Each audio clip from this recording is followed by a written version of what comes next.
I have a couple housekeeping. I want to share a little bit about what we're doing with Tension this year and into next year in this interim time.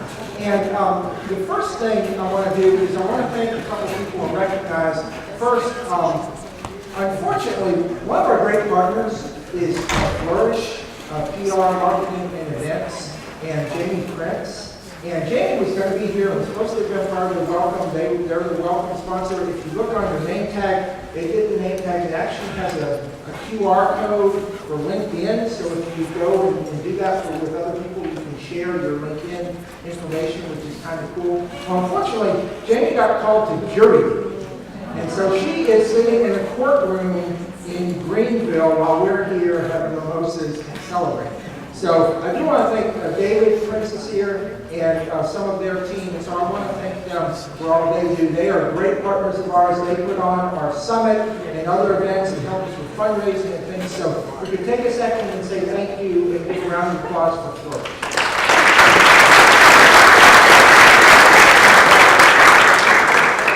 And then we have a staff of 100, 3. And then, actually, 3 full-time and a part-time person, and they are with us. Adeline Nottingham, who really coordinated this event. She's probably out in the hall. There she is right there.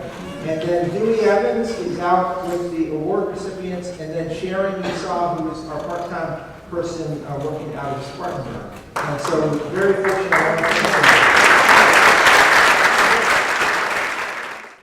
People ask, well, what do you do?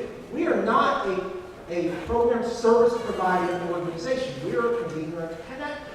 So one of the ways that we measure how we're doing is by the number of events and activities and engagements we have, and then the number of participants. And you can see our numbers so far this year, and then since 2010.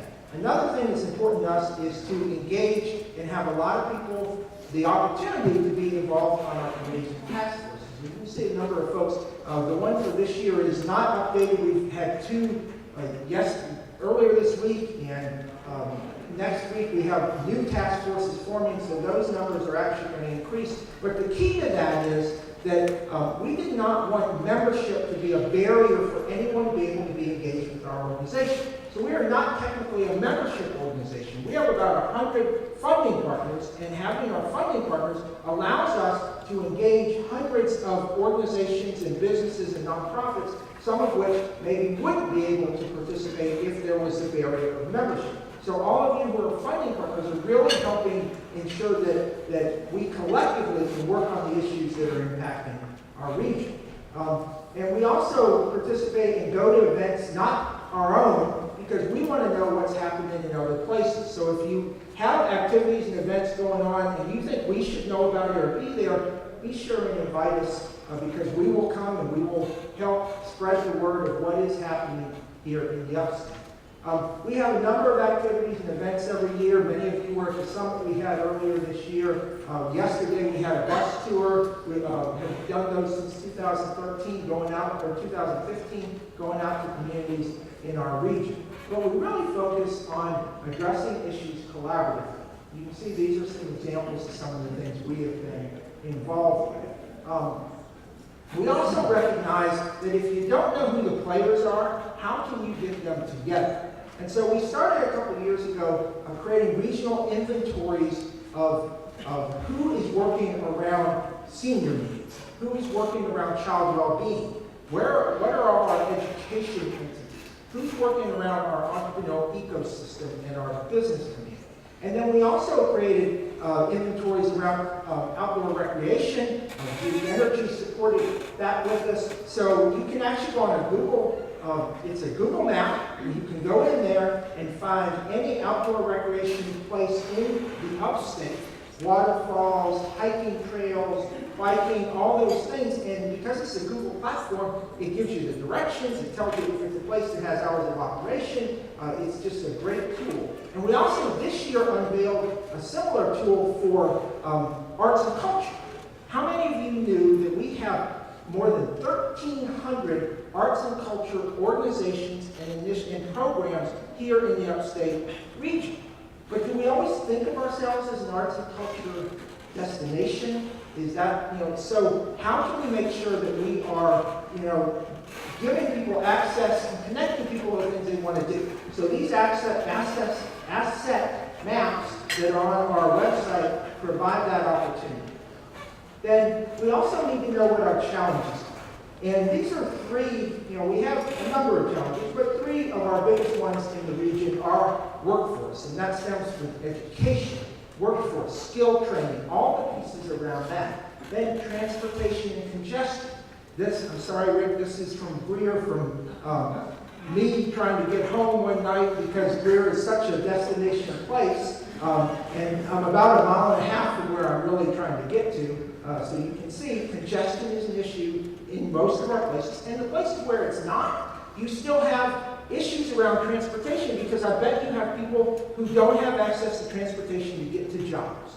So the Connecting Our Future initiative that we are engaged with others across the region is critical if we want to make sure that this region is an easy place for people to have access to transportation, to get to jobs, to healthcare, to all those pieces. Then the third one is land use. Now, I won't go into this. If you've seen the Shaping Our Future initiative that Upstate Forever and 10th and Top and the Riley Institute did, it tells you that we are projected to use more land over the next 25 years than was used from the beginning of time to 2015. And just to give you a hint, that's not good. So we have to know what the issues are and the challenges. So these are the action areas that we're focusing on in 2019. Transportation, mobility, and connectivity. The Education Spectrum Initiative, which is focusing specifically on the K-12 teacher shortage. We're partnering with the Ansel Sanders and Public Education partners on that initiative. Sustainability and natural resources. We have been the Air Quality Advisory Committee convener since 2012, so we're focusing on that issue. We did this past year with Bon Secours St. Francis a air quality and sustainability workshop. We're hoping to do that again this next year. Entrepreneurial ecosystem is critical. 89% of all businesses in the United States have 20 or fewer employees. So ensuring that we have a great entrepreneurial ecosystem here in the upstate is critical. And they're doing great things in Greenville and in Spartanburg, but some of our other communities are still working on trying to grow their ecosystems. So we support the Entrepreneurial Support Providers Network that includes people who work with entrepreneurs throughout the upstate. And then, let's see, what's the next? Oh, senior needs. Yes, okay. So we are projected to go from 15% seniors to 25% seniors by 2030. And we have got to address that issue collectively. And so we bring together folks who work around that issue for them to address that one. And then the last one is, you guessed it, community vibrancy. You've seen a lot of that today, and that is a critical issue as well. So we've got a number of engagements and events coming up. Next year is our 10th anniversary, so I want to talk about that very quickly.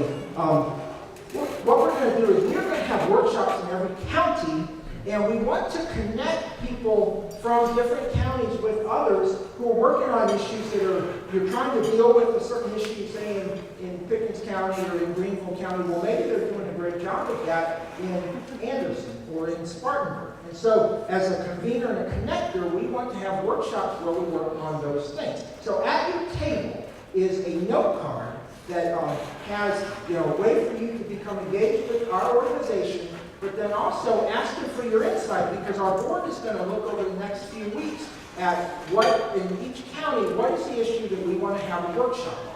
When I got here in 2010, we went out and did workshops in all our counties. Some of you were probably at those, and we want to go back out on our 10th anniversary and do that. And then next November, our 10th anniversary celebration is going to be a great event where we do a lot of the things we did today and more. So I'll put that as a pause. The last thing I want to mention is, I mentioned supporters and others have. Thank you to everyone who does. This year we started having a leadership level of funding supporters who provide $10,000 or more starting in 2019. You can see we have 12 right now. I can move that slide around and put more names and logos. So if you're interested, we would love to have you support us at that level because, as I've said before, it is your support that allows us to be able to do the work that we do. So with that, I am going to turn it over to Phil, I guess, and his team to make the announcements. So we have checks here for the two winners. And I'm pleased to say early, and we have a runner-up winner that will also get $3,000 if they can raise $3,000. And so for not in any particular order, we decided that with the ventriloquist, Charlestown was deserving to have its first annual festival. So Jeff, if you'll come on up. And the other winner is going to be Movie Night.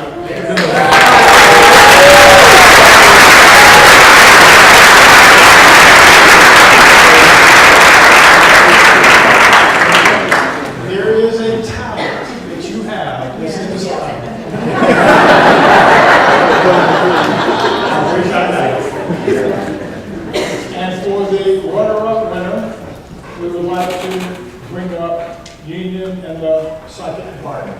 Please come.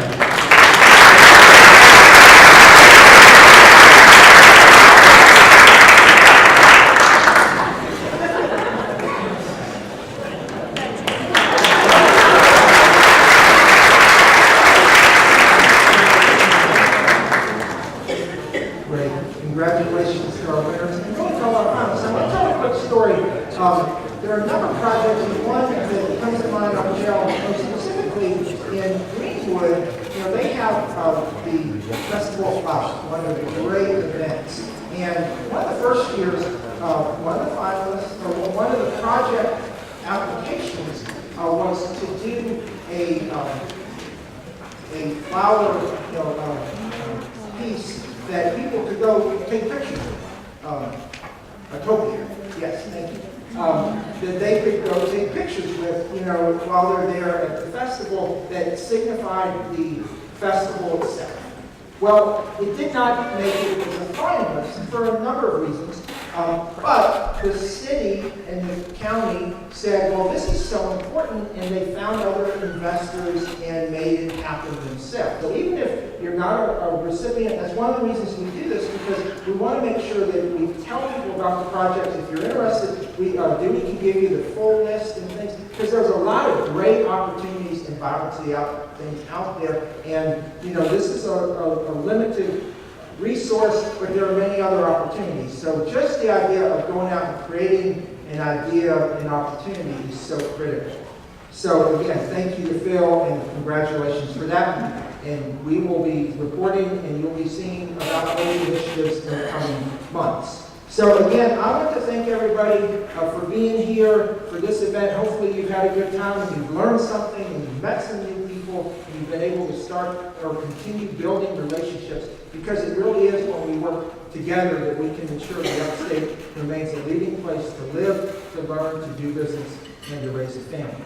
So with that, I'm going to turn it over back to where we started with Sue Schneider for some closing remarks.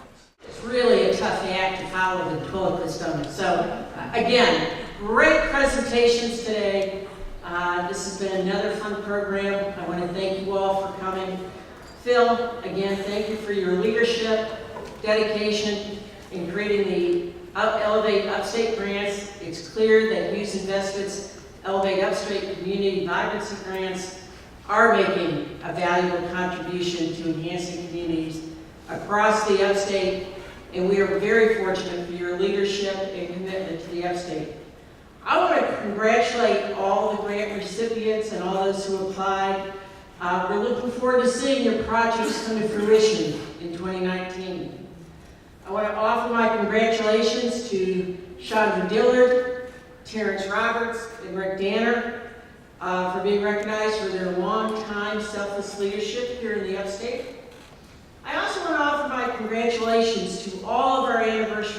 companies and organizations.